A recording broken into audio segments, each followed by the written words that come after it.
वीट गावामधील काही समस्या आहेत.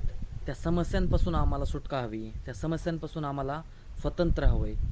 त्यापैकी एक समस्या आहे ती गावामधला जो ओढा आहे. त्या ओढ्यामध्ये तुम्ही बघाल तर पूर्ण प्रदूषणवालं पाणी त्यामध्ये मिक्स झालेलं आहे आणि इतका दूषित झालेला आहे तो ओढा, की अगोदर त्या ओढ्यामध्ये लेडीज कपडे धुवायच्या. आता अक्षरशः तुम्ही त्या ओढ्यामध्ये हात पण नाही लावू शकत, एवढं घाण पाणी आहे.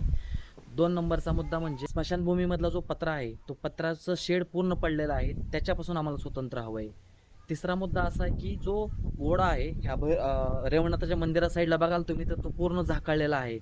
तिथं जी अडचण झाली आहे त्या अडचणीपासून आम्हाला स्वातंत्र्य हवं आहे. चौथा म्हणजे जो स्मशानभूमी साईडला जाताना तुम्ही ज्यावेळेस तो रस्ता आहे, तो रस्त्यामध्ये जी घाण आहे, त्या घाणीपासून आम्हाला स्वतंत्र हवं आहे.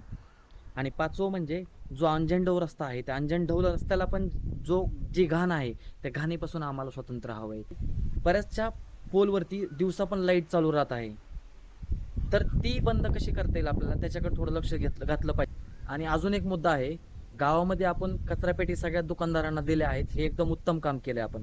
पण प्रॉब्लेम असा होतो ना, की त्याने मेन सोल्युशन नाही निघत आहे. जर ते कचरा जर ते वड्यामध्ये किंवा जर दुसरीकडे टाकला जाणार असेल तर त्याचा काही उपयोग होणार नाहीये. तर त्याच्यावरती आपल्याला परमनंट सोल्युशन शोधावं लागेल, की काय करता येईल, की तो कचरा गावामध्ये नाही पडणार किंवा पडला तरी त्याचं आपल्याला विघटन करून किंवा त्याचं रिसायकल कसं करता येईल किंवा त्या गोष्टींचा प्रोसेस काय करता येईल आपल्याला, ह्या गोष्टींकडे आपल्याला भर द्यावा लागणार आहे. तरच गावामधला कचरा हा कमी होणार आहे.